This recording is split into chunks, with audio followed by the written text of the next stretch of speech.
As a Greek, I come from a tradition where war was not glorified but understood, where theater did not entertain but reveal, where truth was sung on stage because the wounds were too deep to name in prose.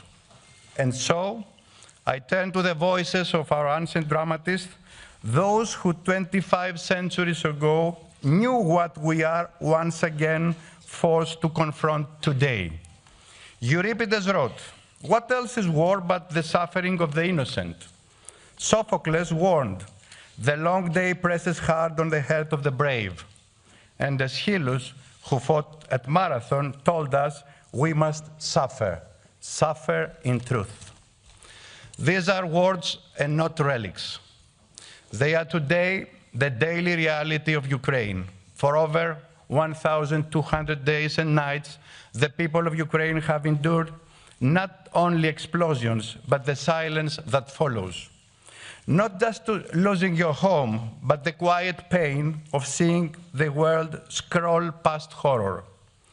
They live in nightmares, and among those nightmares, one stands out as the most dangerous, that the world might become accustomed to this war, that a full-scale invasion of a sovereign state becomes normalized, that war crimes become invisible, that suffering becomes business as usual. But this assembly, this council, was created to stand precisely against such moral erosion. This assembly took the initiative through a long and difficult session in which I had the privilege to participate to expel the aggressor from the Council of Europe. To this day, we remain the first and only institution globally to have done so. The special tribunal is an idea born in this hemicycle. And today, Mr. President, we place a few quiet signatures on paper.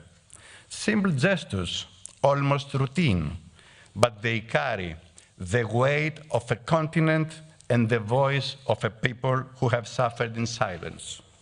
This agreement is more than a legal document. It is a forge. It is where law meets memory and where steel meets justice.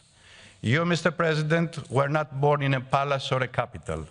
You come from Kriviri, a city forged in the heat of mines and metallurgy. There people know what steel is, not just as a material, but as a character. And here in Strasbourg, a city that once lay on the front lines of Europe's wars and now hosts the instruments of peace, still become statue. The ink that flows today is not soft. It is tempered like iron by courage and memory.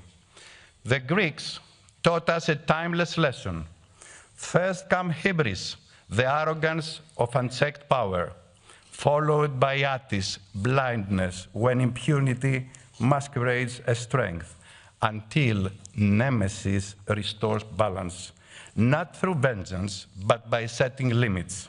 Above all stands justice, not as a punishment, but as a memory, as law, and as the true beginning of peace. It is why they founded Areospagos, the high court for crimes of blood. There where law replaced vengeance. Reason spoke louder than rage. Justice, as a goddess, walked silently, a silent but unstoppable force of history. Today in Strasbourg, we echo the spirit of that sacred court. We say together that aggression is a crime, that sovereignty is not optional, that truth matters, and that justice is not the end of the war. It is the beginning of peace. Because where there is no justice, there can be no closure. And where there is no justice, Nemesis waits in silence. Mr. President, I now invite you to address our Assembly.